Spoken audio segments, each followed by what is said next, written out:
Hello, hello, hello. Today I'm talking with Tine Bieber. We talked about not being the stereotype German, the hormonal roller coaster of being a woman, and working with a coach. I'm Ivan from Who's Agile. My pronouns are he and him. Welcome to my channel. You see a lot of agilists around me on this screen. If you want to hear me interviewing, please click that subscribe button because these are the people that I've invited so far. If you think I'm missing people, let me know in the comments. And that like button, well, if you liked today's interview, don't forget to click it. Hello everyone, and hello with me. I have Tine. Hello, good evening. How are you? Hello, I'm good. How are you doing? Like I said just before we started, we I was a little bit into some programming, so I had to get my head immediately into this. But luckily, after so many editions, I'm kind of into a habit. So that. And before we jump into the questions, yourself, I want to show us a little bit. So I'm here in Ghent in Belgium. And if we're going to, I think you Amsterdam, if I'm correct. I'm in So, Amsterdam. so there's already a couple of. And here, exactly where you're like a little bit down, if you go a little bit like further south, that's like the area I'm living. To the right, because it's like one of the fake islands. It's called Eiburg. Now you're already in Almere almost, but it's right next to like where there you saw Pampus Island and here the Eimere, and that's where we are living. So right by the water. Well, the goal is of course not to help to give exact locations to help stalkers. No. not, not the goal, but people have an idea a little bit. And because you're in the Netherlands, very close, it's actually the same time zone. So we're recording this on Wednesday, 29th of October, and it's a little bit after 4 o'clock in. So same. Yes. Now, Tina, before and I jumped right into the location, but before we jump into the questions, could you give a small introduction? What do you want people to know about you? Sure. So I'm actually German, born and raised, and always wanted to be out of the country. So I lived also in different kind of places like California, South Africa, lived in Budapest for a while, and ended up living in the Netherlands. And I would say like I'm probably not the stereotype German. At least that's what I usually hear people say about me. And I have to say I also feel more Brazilian or Turkish at heart. So I'm more drawn to collective cultures, and I feel very home in these two countries. And I've always followed, I guess, probably I would say like an unconsciously conscious quest for finding purpose in my life since I'm a child, teenager, kind of. And I would always be like kind of like the person in the classroom who is either the person teachers would be okay with or not like at all, because I would be the troublemaker, like asking all these Wait. Now you're confusing me. You're either the troublemaker or okay. But sometimes teachers would love me, like if I would challenge the status quo. There was some teachers, they either they loved me or hated me. There was nothing much in between. So so they all remember you one way or another. exactly, yeah. So that's the case, and that went up to like the masters. It was always like this, that I was questioning, in particular during the masters, that purpose equals profit, and that was like a red thread since since college. And and then I ended up working for different kind of companies with different kind of roles in marketing, brand communication, but later also culture, organization design. And and one particular story, and I think we will talk deeper about that potentially today, was when I joined a company in the oil and gas industry in 2016-17, where we experimented with new work approaches, like a lot around holacracy, the for-purpose enterprise approach, co-ownership, and that had a massive impact on me and decision making and how I structured my life until today. And I'm a mother as well. I have a 3-year-old daughter, and married to a Dutch, and yeah, living in Amsterdam. Yeah, because so is that then? Did you move for love to the Netherlands, or did you, uh, if you care to share? Yeah, no, I'm. So what actually happened is after the bachelor, so I already knew my husband, then boyfriend at that time. So we've been together for 14 years by now, and he wanted to move to Germany. So we met in the Netherlands during the studies, and then we moved to the town where I'm from in Germany, close to Frankfurt. And we were there for like 20 months. And during these 20 months, just a lot happened. Like family members on his side, like passed, like committed suicide actually because of depression. And my best friend's mom died because of cancer. My granddad died, his grandma died. So we lost a lot of lives and a lot of very important people to us. And then we were like close to getting really depressed. So we're like, okay, Can we need imagine. change. And then our company had an office in Amsterdam, and that's when we decided to move back and to just like restart with fresh energy. And that's that has been since then. Like I thought I wouldn't sign up for going back to the Netherlands, but here we are today. Yeah, life has this mysterious, Exactly. predictable, or probably not predictable 14 years ago. Exactly. Let's jump into that very first question. What is something that people usually don't know about you has influenced you?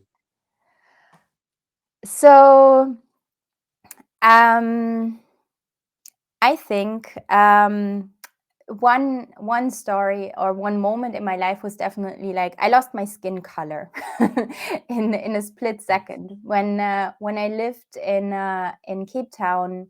I had a friend who was from the townships, a colored person. So you have like black, colored, and white in or Afrikaans in South Africa. And he would complain about like all the Afrikaans people, all the whites, and then at some point I told him, I said like, Monique, look at me, like what kind of skin color do I have? And he was like, Tina, you don't have a skin color. And I was like, oh, okay, that's something new, that's very interesting. And then he explained to me, well, you weren't there, when all this happened. You were not part of this culture, you were not part of the story, because you come from a different country. And I thought that was so interesting, because I had, like in my mind, it was like, okay, obviously I'm white, and obviously he would then also target me. I think that, and living in that country and being invited to the tables of the very rich and the very poor had a massive impact on how I viewed the world, how I shaped my purpose. And that paired with I'm a little investigator. I'm a Scorpio as my star sign, and I've always been very deep into looking, like all kind of crime documentaries, or reading books like about crime cases and stuff, and that always trying to make sense of the world, like always investigating in what kind of other things and what kind of contrast is out there in the world. So yeah, I think a lot of people don't know that about me, but that's definitely probably something which would be good to know about me. Yeah, it's a lot of things there, but and how did that influence I think in how I'm making decisions and how I view the world, right? So like about the first part, like getting to know like the very rich and the very poor in a country that was very challenged for a lot of years, just gave me very different perspective on life, because I grew up in a country or in like a suburb, very protected by my family, by the system, right? Having a very strict order actually in doing things growing up in Germany. So that definitely opened my horizon to the world and how I look at it. And the other part, the investigation part, is also heavily influenced from my father, because he is by now a retired police agent. But I always wanted to know, like, with what kind of people he's dealing with and what happened and why that happened. And I think that he established in me a set of values through looking, like, through his eyes at people that he was investigating, actually, and getting to know like a different kind of society in society, right? You're usually not very easily in touch with, and that I think gave me like this view, like, you know, at the end of the day, there's so much interdependence. We are all living in this one ecosystem, and that is helping me today, like making decisions very close to my core values, looking at people as people, and building systems in that way as well. So trying to understand your father a little bit. Uh, Again, you care, but it looks like, okay, he was investigating people, but he still wanted to treat these people as people and not just as, or your, I don't know, whatever way society sometimes look at people, like, okay, Mhm. they're criminals, they're poor, they're whatever. No, he really wanted to see them, okay, as people. That must be it's both a very nice worldview, and at the same time I can imagine very challenging Mhm. in work as a police officer. Mhm. So Yeah, did he share a lot about that yeah. work with you? Yeah, because I was always very interested in it, right? So he would like, so that's how I viewed the situation, right? Like he would never talk about himself that way, but I just like how he like how he talked about people and what kind of behavior he used was just very humane, right? It's like he would never talk about people like in good and bad. Like it was more like, okay, there was a consequence in behavior. So it's like you have a system, and then some people were maybe like kind of like not like falling out of the system, but there was a reason behind it, right? It was most of the time a consequence of different kind of things that happened before. And there was people that actually requested to only talk to him. They didn't want to talk to his colleagues, but they just wanted to Oh, talk to him. So he had quite a reputation, and and that made me look up to him from like like the childhood on. Like as soon as I could understand what he was doing and how he was dealing with people. And there's also another example which kind of like rocked all of our worlds, is his best friend, and I think it was probably the only best friend in his life he had. He was also a police agent, and there was like a hostage situation in our hometown, and he would like practically call all the other policemen back, right? Like the friend of my dad. And he would say like, no, no, no, it's fine. I just go in there. I know that guy, and he's holding his girlfriend. I know the girlfriend. They have an argument. I go in there. But then he went in there and he got shot 8 times, and he passed. And that wow. kind of like it was like shaking up all our worlds, because we so much believed in the good in people, especially my dad, and I think it made him like also rethink about like his approaches and such. But at the end of the day, he stuck to his core values, and I mean, like, they're always being tested in moments of crisis, right? And Hmm. that was very strong. It was like, okay, his best friend, he passed, but he passed while he was still also very close to his own core values and following his own instincts, right? Obviously, like, everybody was like, oh, we should have done this and this, we should have done this, and there was also systematic consequences coming out of that. But at the same time, like, seeing my dad in a situation like that, still very collected and very close to his core values, and saying, well, but we're still doing the right thing and looking as people, um, yeah, has had a massive impact on me, because that's obviously in every system we are part of, right? It's like one of the rooted kind of beliefs, how we're doing business, how we're interacting with each other, how are we taking care of each other, and how are we creating. So I never talk about that. So it's very interesting that we are Mhm. talking about this now. Yeah. Yeah, but and you say you never talked, but did you? I have the feeling you had some conversations with your father around that situation, because I can also imagine that as a child, from a police officer, you could be worried that your dad might do the exact same thing as his friend, Hmm. taking on his core values, but getting shot. I mean, Hmm. that I can imagine that that brings both anxiety and proud. I mean, it brings a lot of emotion. Mm. I mean, I was young when that happened, right? So it was more like conversations we would have later, and also some more stories that I discovered later. Because, for Mm. example, um, as a family, we moved out of the region where he was a police officer. Um, we moved we moved to his hometown, and he was practically in the region of my mom's hometown. He was a police officer because that's where they lived in the beginning. And people would find out where he lives, because there was still also other people that tried to threaten him, right? It was not just everybody who was cool with him, but there was also, like, I don't know, some gangs he would deal with, and all these kind of things. Oh. So trying to put pressure on him in trying to threaten the family. um, but it didn't scare him. Like, it was like, I think, due to the fact that he was not scared, I was not scared.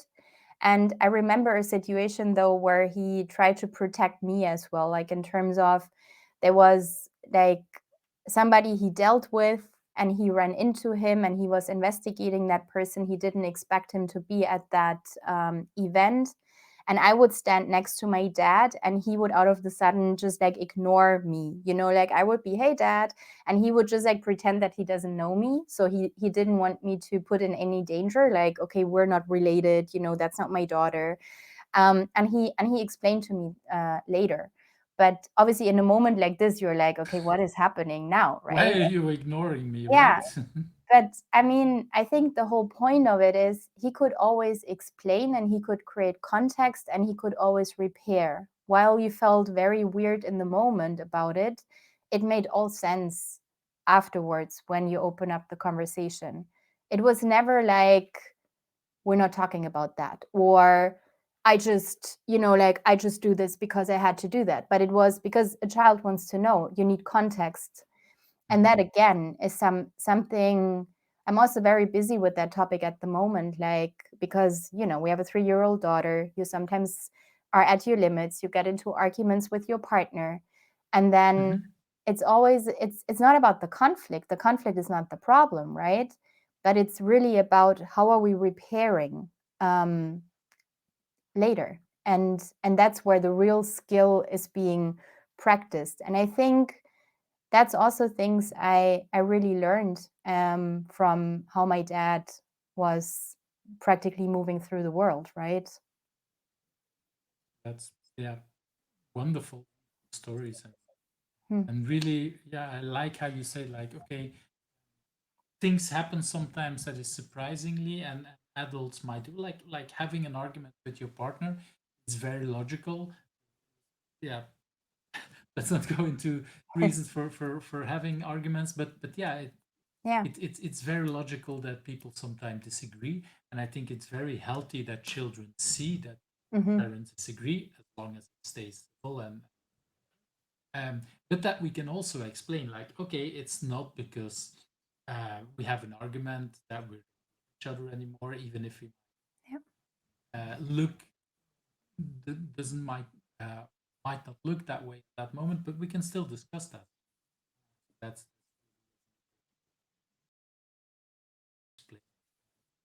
so I hear that, yeah, especially with such strange situations where, like and having that explained as a young child, that might be, yeah, really making sense about it. Okay, sometimes things happen, but okay, now I understand. Hmm. And especially if it's in such a dangerous place, sticking to your values might be and might be the same. Really good. Let's move to that second question. If you had not been doing what would have become of you? Was there already an idea? And the laugh already gives me the Yeah. feeling it's going to be an interesting conversation. Well, I was thinking like, I feel like I'm doing whatever I need to do in life. I really feel that way, that it feels like I have already lived multiple lives, and I think that's also in a way the magic of life, to keep reinventing yourself. Um, but what I there is like, sometimes I'm thinking about, and I think like, I think I would have really liked to be an investigative journalist. Hmm.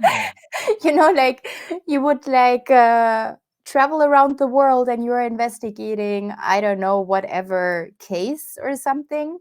That is something I feel like that has been like coming up recently, more times. And yeah, I was even like, at some point a couple of years ago, I did like an experiment. I did a soul travel. So it was like, a guided meditation into the past. And I was like, why would I do that, right? But I was very curious. And Mhm. there I also figured, it was very vivid, like, living in Brazil, being a journalist, flying around in a helicopter, and then going to the Amazon and going into the favelas and stuff. And I was like, yeah, there is a piece in me that feels very alive thinking about that. So I think that could have been an option. And the other one is an interior designer. I love. Wait, because you skip very, it's a very interesting story, and then you quickly go to the other thing. So when you had that experience, could you say some more? What triggered you to do such a thing? Because that's not something that many people would do. How did you go into this? And Yeah. Um, so, like a long time ago, I met somebody when I lived in California, and we reconnected around like 2016 or so, like years later. And we felt like there was like a very strong connection, but I couldn't really put my finger on what it was. And I've been in a very committed relationship. And so I was like questioning it. And at some point we were like in touch for a long time. And then I figured I would like to know what that is, because it feels maybe like a concept, like, soulmate, but I didn't really understand, like, okay, what does that mean, And so, as you see, I'm a very curious person who needs to make sense of things. Mhm. So, and a friend of mine, she's like a Reiki master, and she's doing hypnosis and all this kind of, also energy work. And she recommended me to somebody who is facilitating or guiding people into these soul travels.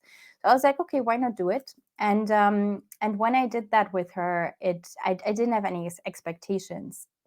Truthfully, I was like, I don't think that anything comes out of it, right? Like, that's was kind of like my attitude. But then we did like 1.5 hours or so, guided meditation, and then like all these images came up. And I figured that I met this person already in like previous lives, so to say, right? That's how I made sense of it. And that was a very intense and very interesting experience. And that's also where like Brazil came up a lot, and some places I felt very connected to, that I visited, like, this life, so to say. And but I also figured, yeah, but it's okay, that's like what happened then. And now I feel like, we have different purposes on two different continents. And that's beautiful how it is. So we have a really strong connection. I can say he's a soulmate to me.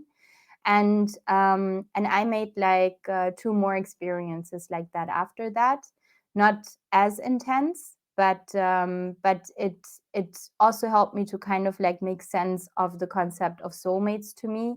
And to me, there is not just one. It's like it's somebody I'm sharing things with, and they come into my life to shed light on maybe like very deep sitting topics that need something like healing or attention. And yeah, and that has been a very a very vivid and very intense experience in my life, which also helped me to just make sense of things as it made sense for myself, right? So Yeah, definitely. Yeah. Well, some things are really hard to explain, and I think mm, for me it's like, um, yeah, it's good to explore the things. Like you said, you're an explorer, so it's nice mhm. to look at things and see, okay, what makes sense for you in that sense. And yeah, that's for me that's really important. You talked earlier on about not judging people. This is a nice example of, okay, you look at some things and say, okay, this makes sense for me, and that makes me understand. And at the same time, it puts that whole relationship with that person into perspective for you. Okay, this Exactly. is where that explains some of the things in a way that help Yeah. you. And so I moved you back, but you had also a second option that you could have become. So let's Yeah, explore this a little bit. I think the other one is would have been like an interior designer. And that's just like, I mean, it I love that. Like in every space I am or I host, I always look at, okay, um what kind of objects do we have in the room, what kind of experience can we create. And now, for example, it's getting very early, like very dark in the northern hemisphere. And I love the concept of Danish hygge, right? When you or hygge, when you make, like, you try to make your space cozy, and it has such an impact on your mood, on how you live life. And I know that some people are more sensitive than others to it, and but yeah, I love that. So whenever I have the opportunity, I completely dive into that and try to make things beautiful. So I think I would have found a lot of joy and purpose in that too. Mm, okay, that makes sense as well. And when you say you would have loved, did you at some point do some exploration in that? Is that something where you just so okay, in my own house I look at these things, or did you actually training, reading books, or anything around that? No, I mean, like, friends would ask me for my opinion and to, help them, like, kind of like get to a concept, or we would remodel like a camper van and these kind of things, but not actually that I went into like studying it or so. Mm, No. okay. But still at a level that your friends already know, like, okay, yeah, if I want to have some advice, this is the person, you're the go-to person for advice. Yes. Yeah. So that happened before. Yes. Okay, and is that because you talk so much about it? Is it because they love? I assume they also love what you're saying about it.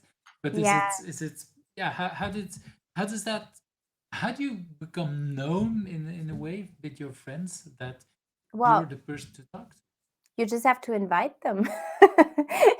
Invite them to come over and to experience dinner or whatever.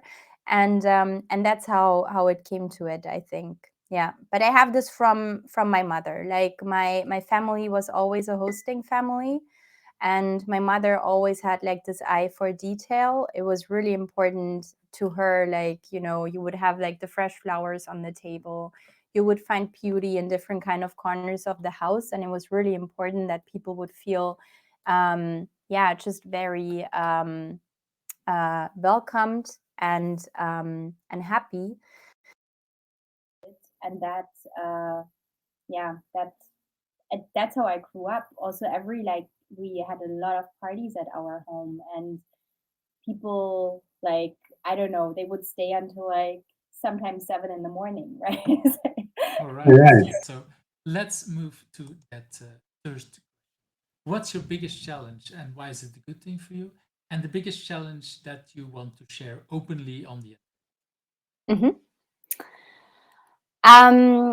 So mm, it's a really good question because there's like, I mean, like a million of things are actually coming into my head, but I think the topic that keeps me very busy is and it is partially, I guess, an individual challenge, but partially also just like a thing that I have been really exploring, uh, yeah, for myself, the organization and the collective. It's about like what is the like how can we honor the individual needs of a person while still being part of the collective and contributing to the collective. And the challenge and also like this personal conflict for me is the matter of belonging, because I feel like we live in a world that is getting increasingly disconnected, and that it's really not easy anymore to feel connection, to feel belonging, and there's multiple facets to that, right? So, for example, I mean, myself, I moved to a different city, even to a different country, probably also with like an unconscious, conscious drive behind it to express myself better, to maybe even like fit in better, to belong more. And while at the same time, when I would go back to the town when I'm from, I don't have this effort of feeling belonging, because you just kind of like you blend back in, but at the same time, it doesn't allow me to fully express myself and everything what I maybe believe in and what I work on.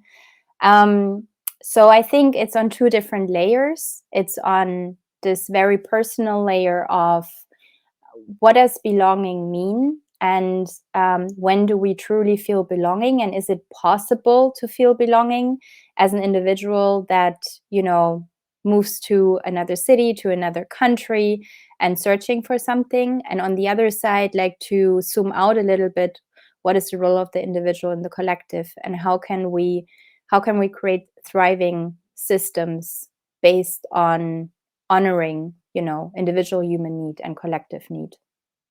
end. And this, you talked about moving countries. How do you feel that influenced you? Is that because you moved countries that you have a more global view, or is there anything else? How that was triggered? Yeah, I mean, like, I think with moving countries, a lot can shift inside yourself, right? Like, I feel like as more like after COVID, for example, it was not that easy anymore, like to go out and like almost developing somewhat like a social phobia, right? And then think about going back on a plane or a train or a subway, and it just felt like overwhelming. And I feel it's also a muscle that we are in a way training with everything, right? We're going out, you get like more resilient and more adaptive. And in moving countries, you definitely get that, because you're always a visitor to a certain extent, right? You're always visiting a country. I mean, you can, anyways, but you're visiting a country. Oftentimes you don't even speak the language. You're getting acquainted to a new culture, so you need to be open. You're asked to be open, you're asked to be curious, you're asked to be adapting to a certain extent as well, while not compromising your own identity. So I think you're in touch with all these topics uh, very intensely. And then sometimes you meet people that that might be from there or not, because when you meet people that are also just visiting the country, or they are they moved there from a different country, you are already sharing a lot because you are in a way in the same kind of initial situation, and you can grow together and you can coordinate and navigate together in this adventure. So, I mean, I feel very at home in the world, I always say, and it's very abstract.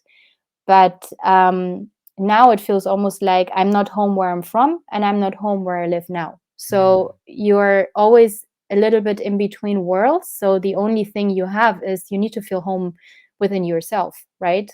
So if you're rooted in yourself, you are creating and connecting out of a different kind of space. And that needs quite some muscle practice. Right. So, well, muscle, you talk muscle, but brain practice, I would say. Yeah, it's, I Muscle mean, yes. memory, yeah. Yeah. Um, um, and was there anything, and how do you practice this? Basically, that's the question. How do you? Well, I mean, in just doing it, like literally just going out there and doing it, and that's how you do the work. So it's not about overthinking, like, okay, what exactly am I going to do? But you're just trying to build a new life, right? So what do you need for that life? Well, you need to go, like, you need basic stuff, like you go to the grocery store and all these kind of things and navigate your way around it. But you also need community. So, well, you start talking more to people, even though it feels like uncomfortable. Like you start the conversation, you start saying hi to people on the street.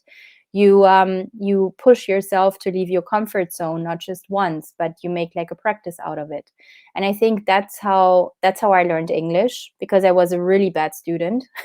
And when I lived in California, I didn't have another choice but to learn the language because I needed community, I needed connection, right? So it's like overcoming own fears and sticking to my own kind of values, and also rooting them more inside myself in terms of curiosity and openness and trusting in the people I meet, that they teach me about myself and the world. And that helped me a lot to like this kind of perspective, to go out there and to keep reminding myself, everybody I meet, every interaction I have teaches me about myself and life. And that gives me enough safety to go out there and to keep trying. So, yeah, I think it's such valuable and at the same time hard advice to try and just do. Mm-hmm. And I can imagine, especially in a world like post COVID, at COVID, at some point, everybody was dangerous to you, even your friends or your Exactly. lovers, and so that means that in a world where you're new in a way because you're foreign, you're from a different country, that makes it even harder for creating community, and at the same time, we so much depend on important part there. Mm-hmm. Thank you for sharing. Now, the second part of that question was, why is that a good thing for you? What is good for you for whole? Mm-hmm. Well, it keeps me alive. It's I mean, it's a conscious choice to live my life in experiencing its intensity, right? Mhm. So I'm an entrepreneur, I'm a mother, so it's like it's a constant roller coaster, it's a constant exploration and discovery. And but that's a conscious choice, that's what how I want to experience life. And that's and that comes like the reward of it is really feeling alive. Aliveness for me is what I would always choose for.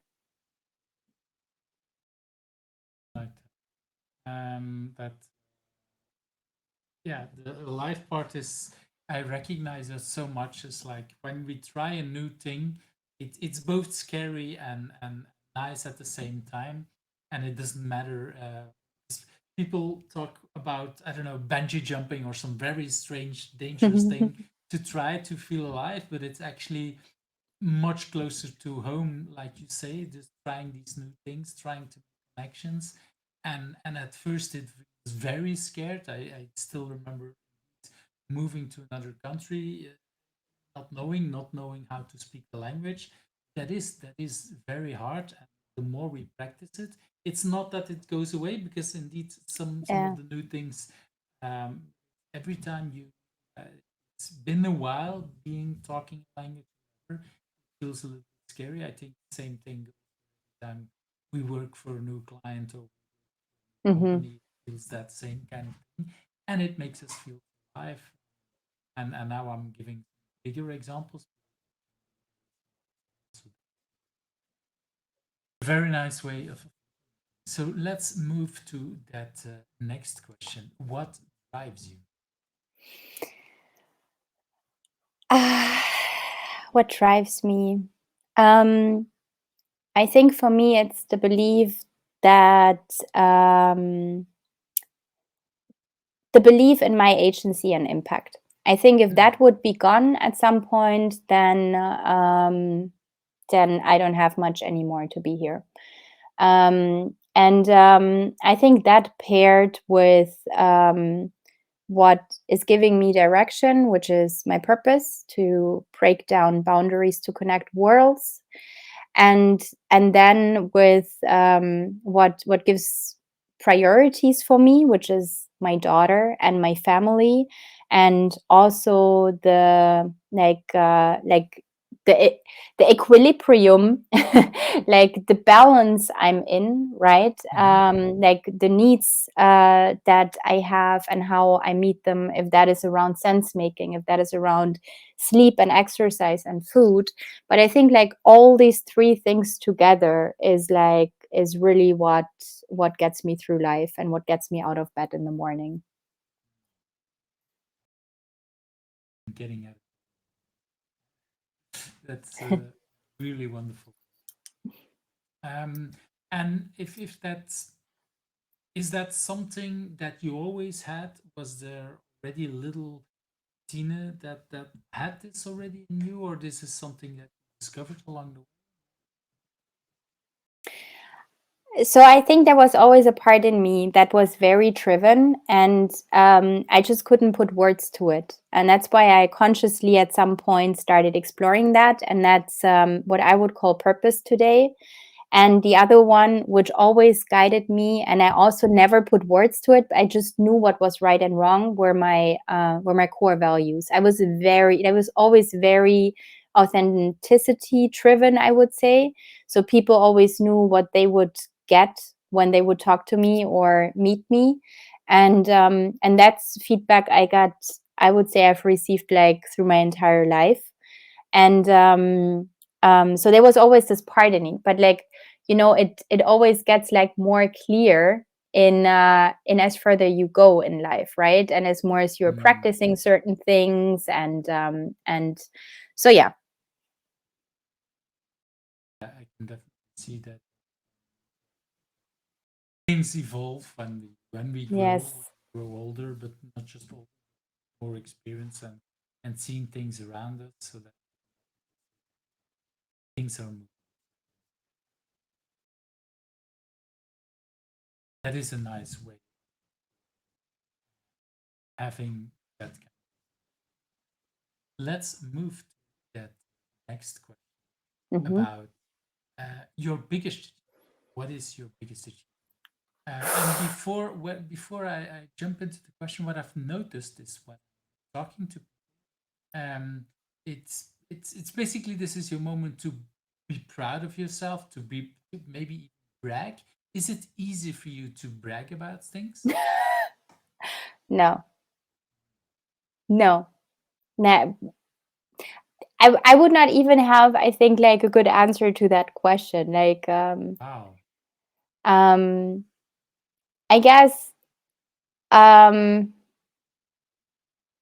yeah, the biggest achievement, because it's like it's as you say, it's like so packed with bias, right? Like, so what is the big project I did, and the book I wrote, and I don't know, and that's all great stuff. But that's not really how I measure success, or how what I look for, right? So and I could also say like my biggest achievement is my daughter, but it all doesn't really, feel right to me at this point. So I think what feels most right is that I have been through crisis situations and I managed to stay close to my core values and remain my authenticity. And I think that is probably like the biggest achievement, and that it becomes easier over time, right? Because there is not just one crisis situation, but there's many you go through in life, and it's easy to just kind of like drop everything what you believe in to just make it easier for yourself in that situation, which won't make it easier for you on the long term. um, so I think like really, sticking to your guns and sticking, like walking your talk in all kind of situations. And I've been through that.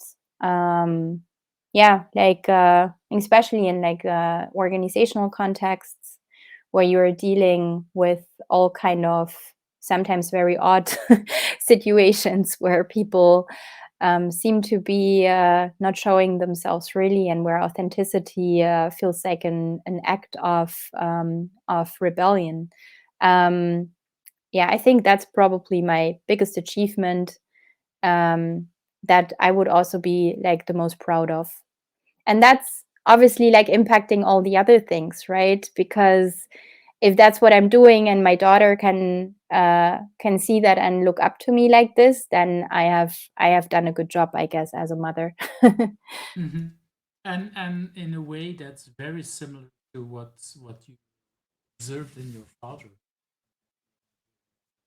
Stick to his values. At least Hmm. that's what Oh yeah. how you look at it. And so that's really interesting to hear you.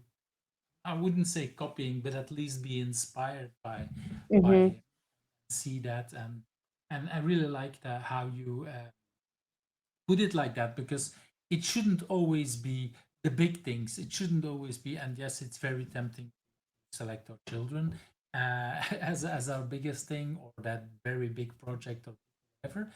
But that's isn't the only option. There's people here who said like many small things, and I really like how you put it. Like, okay, when things happen on my life, I stick to my core values. I look at my core values, and find a way to deal with whatever life is throwing at Hmm. me.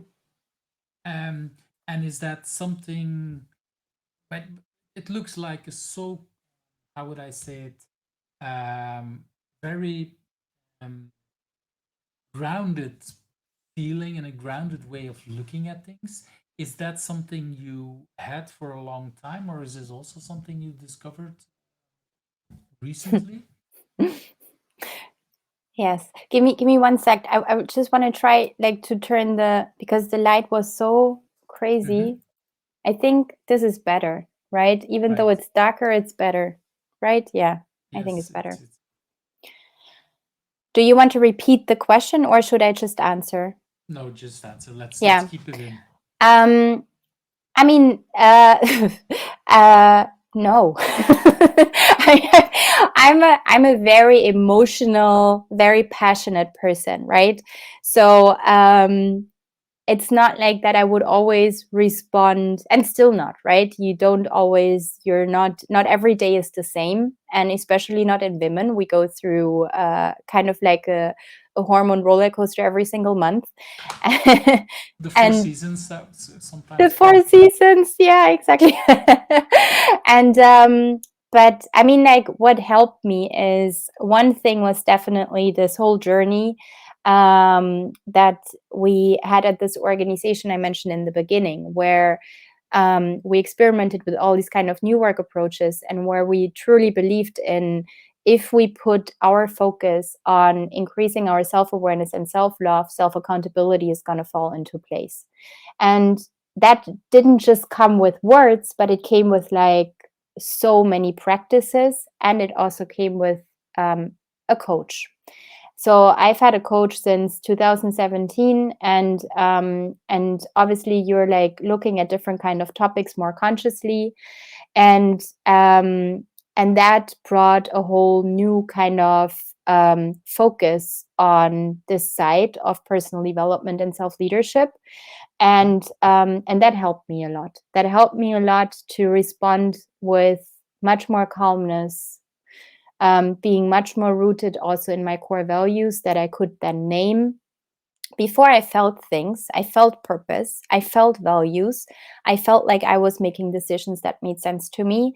But when I was at the point that I could actually name it and consciously work with it, it changed a lot, right?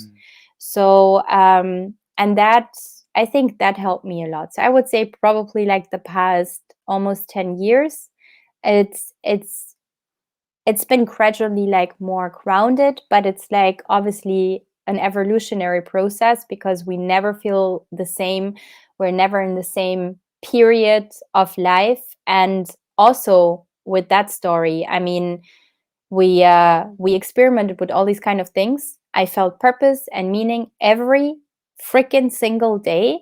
I earned a lot of money. I at some point only worked 3 days a week. I worked from anywhere I wanted to. I did everything I wanted, and yet I burned out, and I could not make sense of it. So it's not like that. There's no fallbacks. It's not like that. Everything is like a flat kind of linear development, right? So the topics are coming towards your way whenever they need attention, and some things are just more grounded now and feel just easier, and it feels easier to adapt, and you get more resilient. But yeah, that's I mean, when I haven't slept for a week because my child is not sleeping, I'm not sure if you want to be in the same room with me, right? Yeah, I definitely recognize that yeah, sleep it has a really big impact on. And at the same time, I know society. Well, my children, my oldest is 23, my youngest is just turned 18, so that's a whole Oh, different kind of um, period of life, I would say. And I'm not mhm. sure I still remember how it was when they were young and sleeping, but I definitely remember the impact it had, and the whole society was able to deal with that. And so yeah, it's possible, but yeah, we don't have to we should stop pretending that hasn't had an impact. It does has an impact on a lot of us. It's, uh, it's important that we recognize that how hard that is, and yeah, you even if you would tell people just before you will get a child, it will have an impact. They will never, yeah, they will say yeah, yeah, yeah, and then still not understand. No, So definitely not. And this is also going back to like what I said before, like looking at well-being and purpose out of there's a concept to it. It's called radical purpose. And it's about like that we all have an individual equilibrium. So we need different amounts of different things. Like I need different amounts of sleep than you potentially, or different amounts of food and exercise. So like basic needs. But the same is true for things like the need for creation, the need for sense making, so the need for impact. And once I understood that, like it made so much sense, because when I gave birth to Malou, like the first month they were so challenging, and I had one wish. I wanted to get back to work after 2 weeks. I wanted to get back to work because that need of mine was really not fulfilled, and I needed to make use of that, you know, part in me, but also the role I still wanted to hold. And I see a lot of mothers, for example, in Germany, that in Germany it's pretty normal that a lot of mothers are home for 3 years, or that the child goes to daycare, like the youngest is like 1 year old, and then only like half days, right? So you have not much opportunity to actually do something else, because you're still doing the household, you're still cooking, you drive the kid there, you pick it up. So there's a lot of needs not really met. So people get very frustrated, very negative, and at some point, if they're unlucky, also burned out or depressed. And I think this is what we need to put attention to at some point. Like, it's like multi-layered needs and purposes that are asking for fulfillment to have the person feeling this equilibrium. And that's a good check-in with yourself if you can make it visible for yourself. But that has helped me a lot. Yeah, and I'm really happy that you still mentioned how it can and is different kind of people. Hmm. Some people this or some. So yeah, but that just the example of sleep. I'm indeed a person that doesn't need. Well, I have a habit when I was young to not sleep enough. So I'm not Oh, sure if I don't need much sleep or if I'm just used to not sleeping enough. It right. has some advantage and disadvantage, but yeah, definitely there is a point where I need more sleep, just like with else, I would say. But it's important to see the difference, and like you say, in some countries, women and sometimes even men can stay longer at like Hmm. it. Um, but it's also so important to recognize what you say that for I wouldn't even say some. I think it's actually a lot of women. It is important to also feel like, hey, I want to work because this is where I get fulfillment. And as much as we love our children, work is also sometimes important. And it's not true for everybody. Again, some people really love that to stay home and just take care for child, but for a lot of, I know quite a few women that it drives them crazy to be just the whole time taking care of a very little person that you cannot even actually talk with because yeah, you can talk with it, but it can't really talk back or you can't really have an adult conversation, and it drives some people crazy. Yeah. And others love that and say see that, but it's different for everybody. And maybe also good to say, like, um, if it's optional, right? If you have like the options, like there is daycare and all these kind of things. Mhm. And on the other hand, also like seeing work as a mean of expression and creation, right? Because women are natural creators. Like we create, obviously. Mm. And creation gives, that's there, I think, pretty sure there are studies about that, but because we're like a consuming culture, right? We're consuming social media, we're consuming content, we're consuming clothing, we're consuming everything, but that's all like short-term dopamine. But if we are going into creation, we are creating something that is actually at the same time also creating happiness for ourselves. And we're because we're contributing to something bigger, right? And I think that's good to acknowledge, because if you are like, I know a lot of mothers, and I felt that way myself in the entire first year. I felt very isolated, and this kind of isolation is not very healthy, right? So um, yeah, so there's a lot of facets to it to explore. Hmm. Yeah, definitely. That's it. It's important to have that. Let's move to that next question. Do you have personal agility? um I guess I would actually go back to the point of, if we are able to look at every person we meet and interact with in the way that we know that this person is going to teach us about ourselves and life, that could be actually a pretty good agility tip, because it's about the mindset and the perspective we're having, and how we are approaching people, and how open we are to things. Because to me, everything around agility is around adaptation and resilience, and what kind of systems we're building around that. And the systems are built by the people in these systems. The systems are changed and transformed by the people in these systems if we do it right. So, and I think a good part in that is, first of all, the trust, right? That we are creating like trust environments. And the other part is that we make it easy for people to feel the agency and the ownership. And then as a result, have them co-create the system in which they are going to thrive and impact. Right. And how do you, if there is someone who wants to try this out and wants to do this, how would you advise that person to start with that?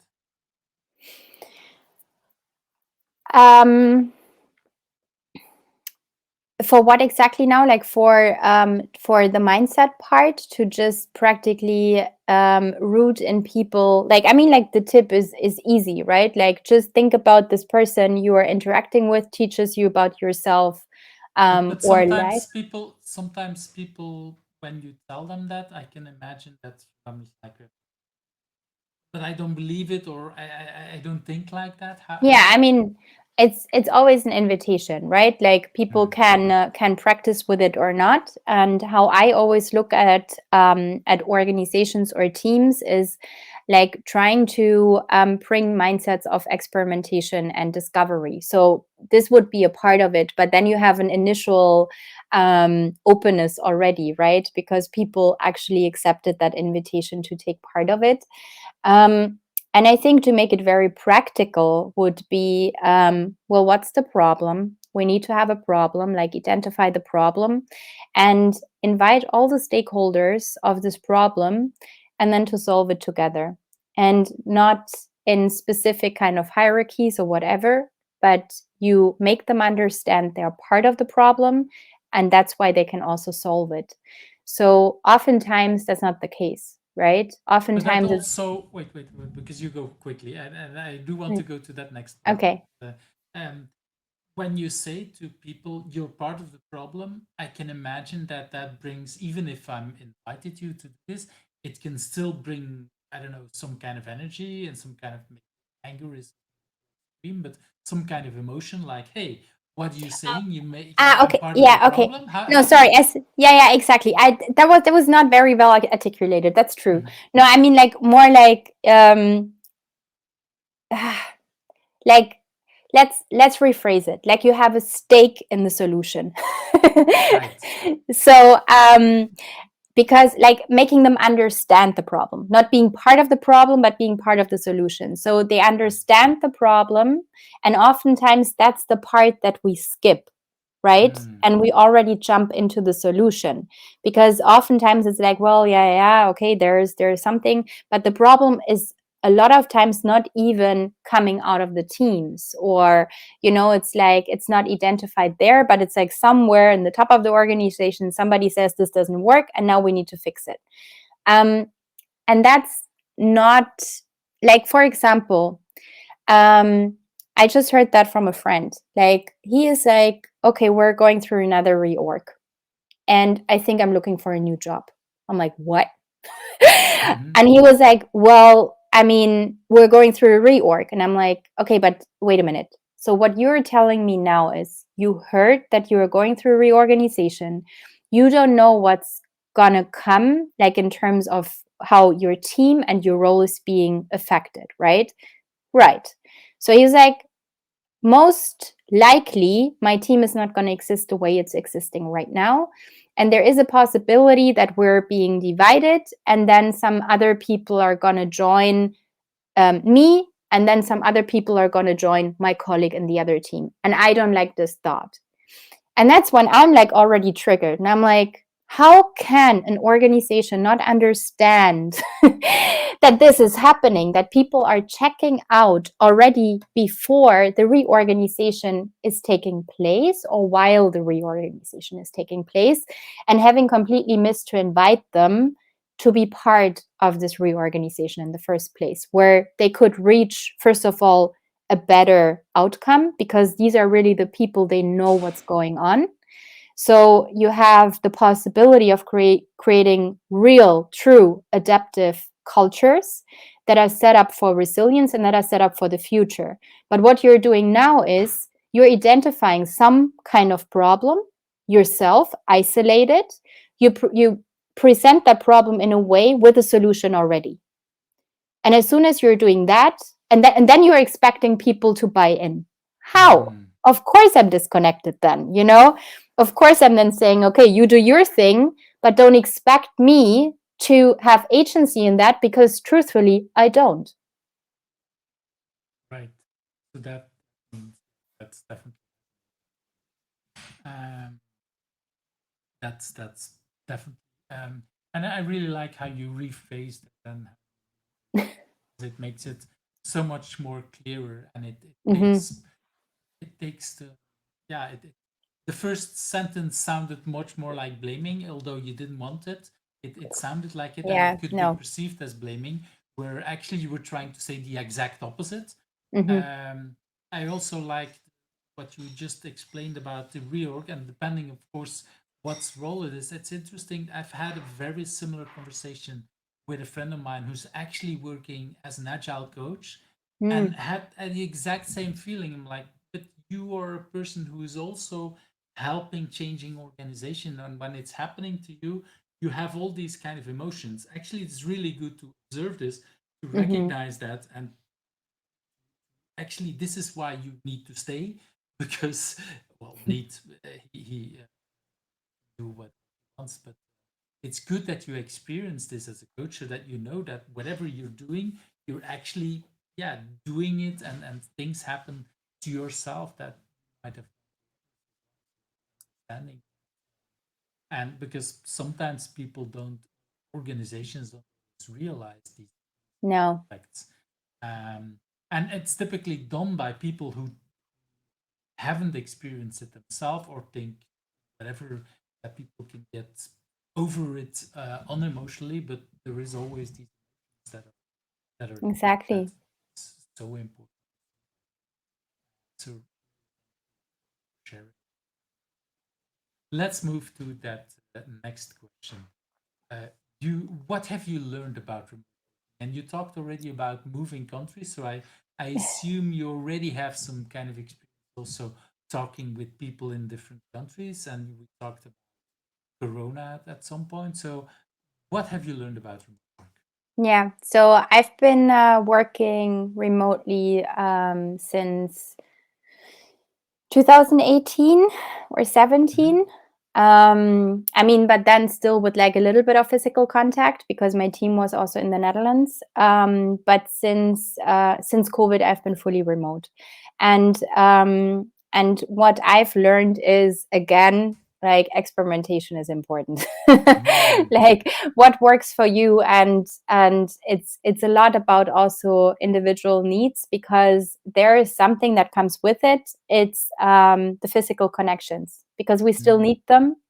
And I'm also a very physical person. Like, I mean, not like physical, like, but I just like to be in company of people, because you just sense more of all, right? Like, what is the mood? Like, what is, you can just, like, if you just like touch somebody, you know, it's like there's so much value in it.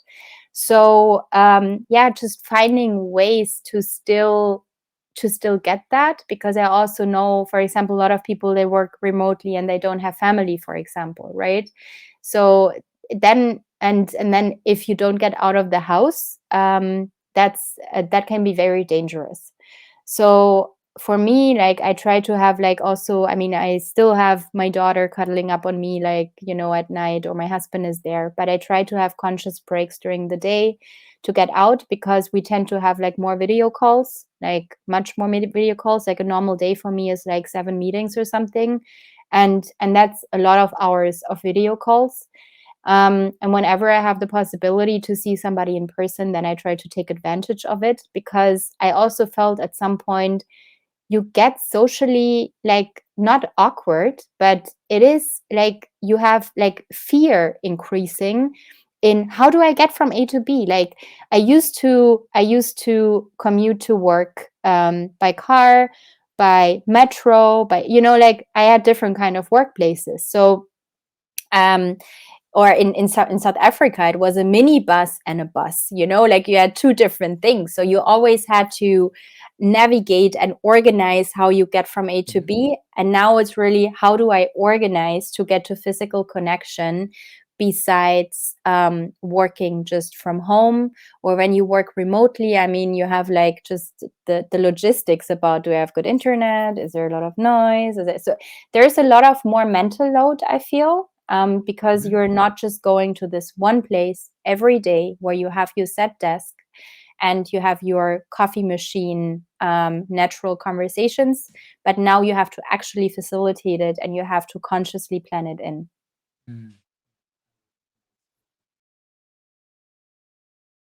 Really, yeah, recognizable. Some people have it.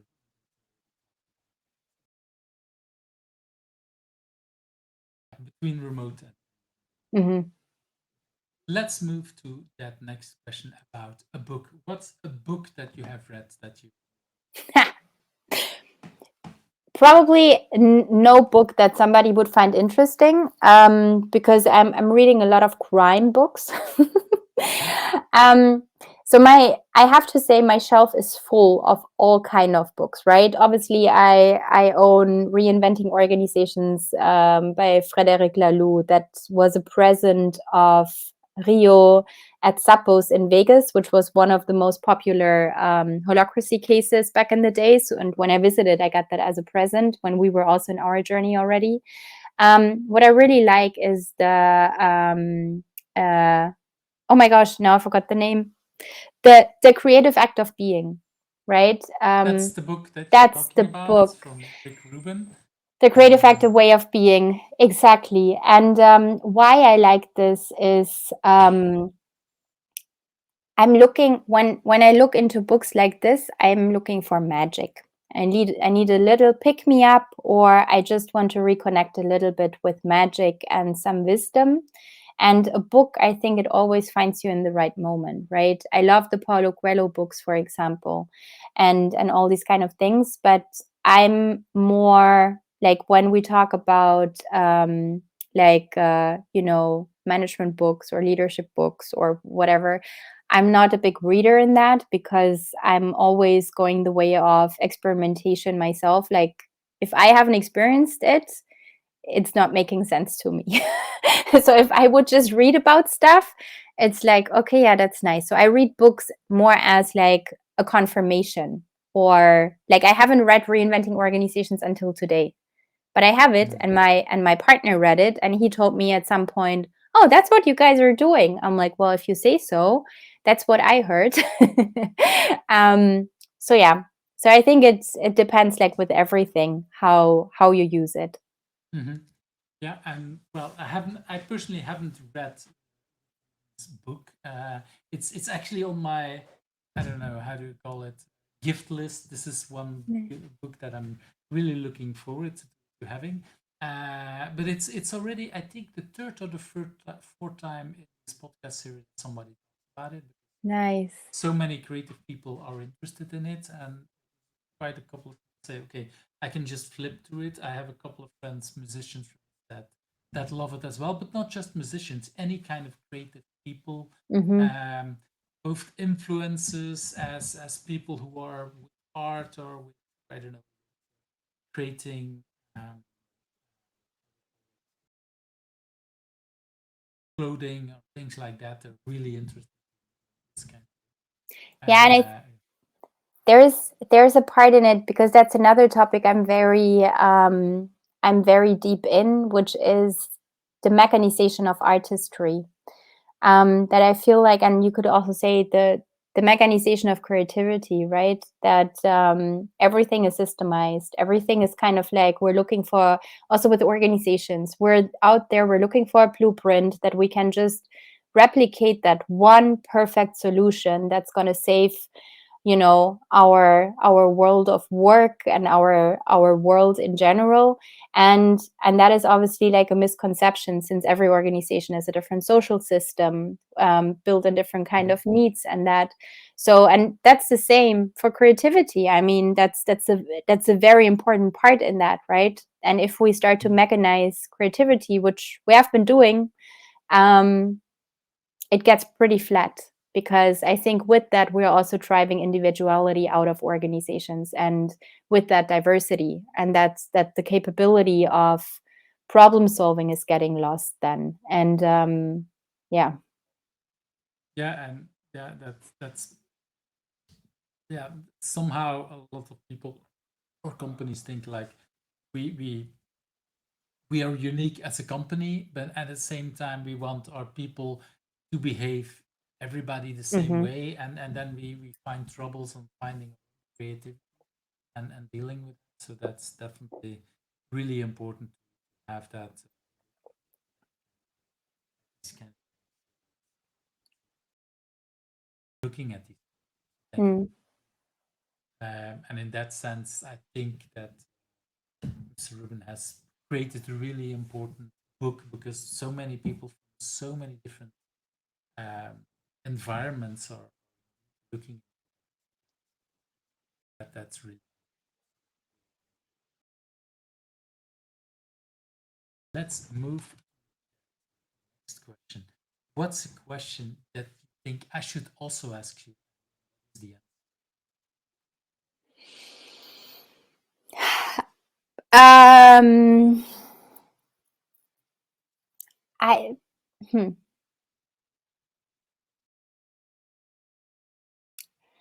I'm not sure, because I always believe in, like, that the topics are coming up that should come up. um, uh, so you could ask me what I think about organizational purpose. So, what do you think about? um, I mean, so the thing is, I used to think that we need to align individual purpose to organizational purpose. And then, based on my experience, I believe today we should not, because we are actually running into the danger of aligning to that extent that individuality doesn't have any space anymore. And that was, I mean, that's my own experience. That's what we did. We had great intentions. We believed when we make organizational purpose our only boss, that self-management could actually really work, because then you would not have another authority where people would look up to.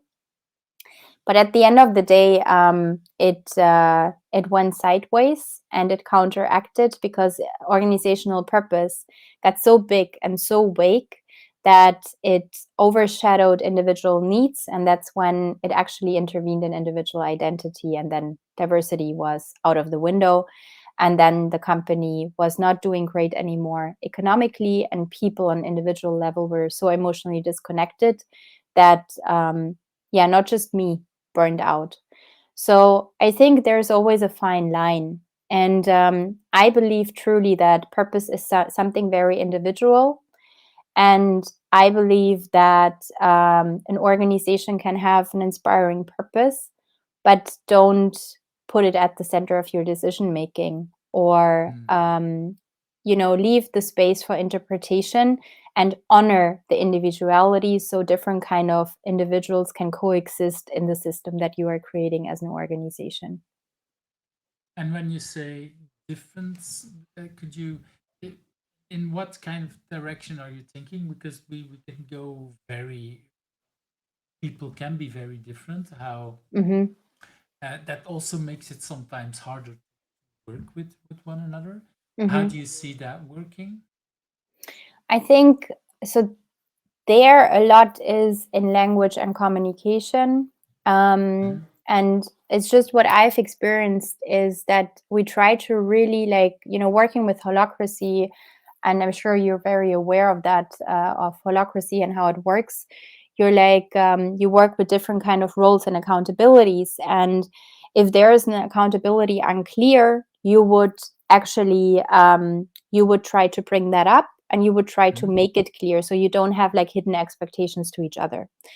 But there also is a line in it, like when you over complicate things, like I don't know, it's like it's like little things you would put into these accountabilities, you take a very natural element out of it, and that natural element is so important for good communication and good relationships, where we are back at the topic of trust and a safe environment as cultures where innovation can actually be nurtured. So it's like here again also, it's like there's no hard right and no hard wrong, right? I think it's like trying to find what works for your little social system as organization, and you can only find that out through experimentation and through learning. So that makes that is looking at it. And I think it's also important to stress that that last part, it also will take time. Oh yeah. Because experimentation and learning, well, learning takes time. And I think this is, for me, well, I'm trying to turn it around to state something question. So, but how do you deal with organizations that don't want to take the time? Because sometimes bosses think, oh, I can speed things up and I make decisions myself. How do you deal with that? I mean, depends. So because I mean a lot is obviously in the intention of the person. I mean, you need the buy-in. If you want real transformation, and the C-level is already saying like, ugh, I don't know, I want a quick win, then it's probably not the person you are going on this journey with as a co-traveler, right? So, and it doesn't mean that the one excludes the other, because if you keep it close to your business model, and if you keep it close to actually creating value and empowering people, you can have very quick wins already in the early stages, which will also reconfirm that you are on a good way, right? Which is not just creating trust, but also confidence on all kind of levels. And I think and there's like a lot of topics obviously coming up, because if you do that, and I mean, I'm always having on my mind, I'm coming out of the self-management space, right? So all the organizations I'm part of, they're pretty self-managed. So either we go from hierarchies to self-management, or we're like, you know, so it's agility on organizational level. And there is like none of them look the same. So but you have obviously like you have similar conversations, like if a manager has to kind of like give up their power, their role, their position, there's a conversation in place. And that's also a practice between the former employee and the former manager. And we had that, for example, also put that in our organization into practice, which was a constant reminder. And here again, it's like exercising a muscle, right? A constant reminder of, okay, is that working? Is that not working? Why are you asking me that question? I'm not making that decision for you. You're making that decision, right? So it's like, but it's like both sides. And through this kind of practice, you're creating a different kind of mindset, and you are also creating, you are like exercising this muscle that will power your transformation.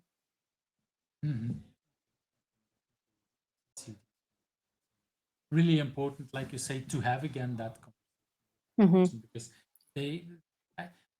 I've met a lot of managers that are on board, or at least think they're on board, but at the same time, they sometimes want to speed things up, but they are not realizing that they're actually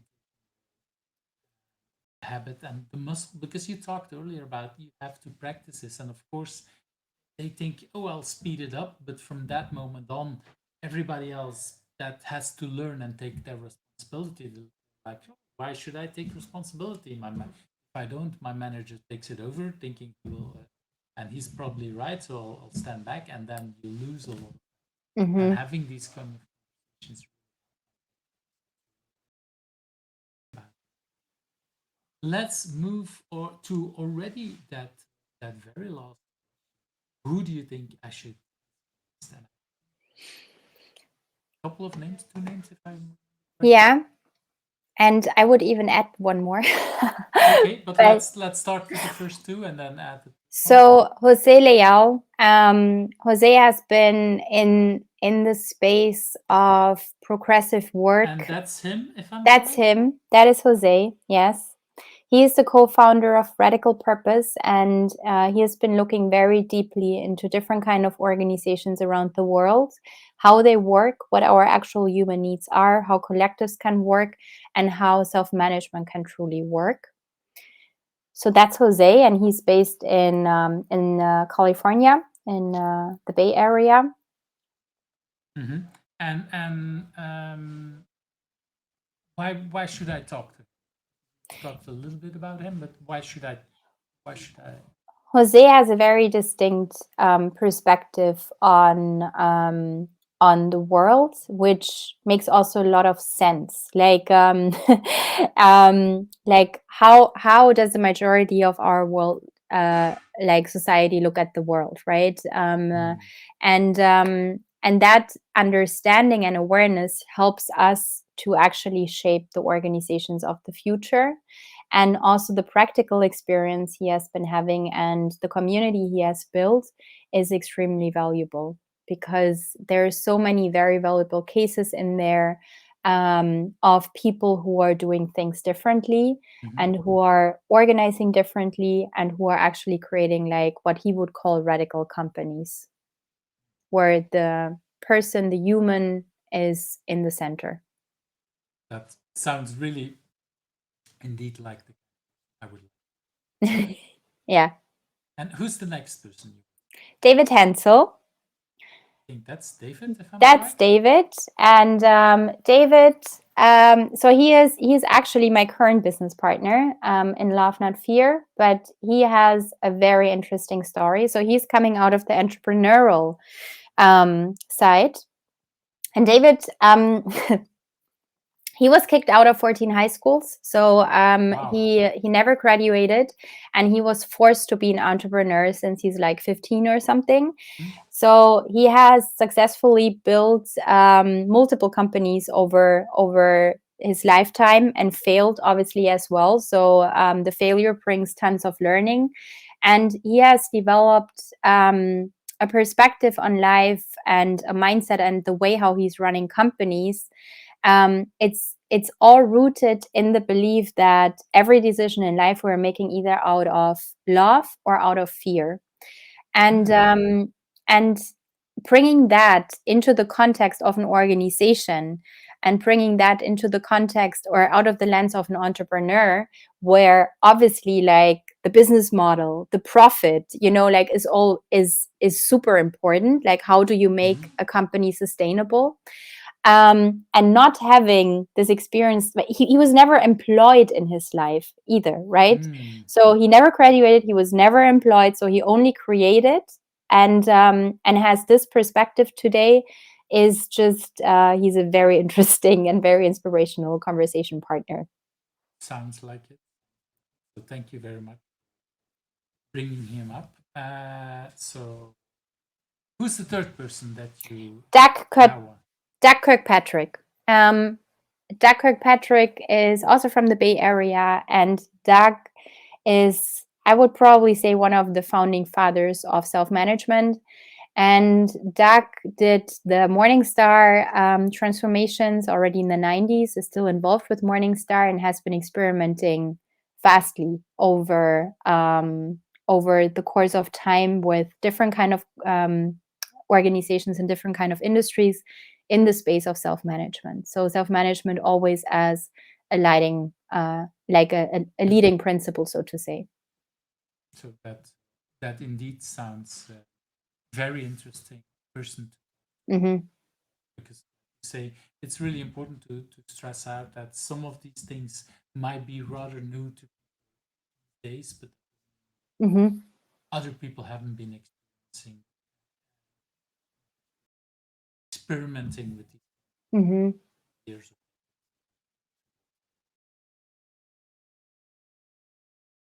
Tine, it's been a wonderful time, and as we can see, things are getting a lot more darker around.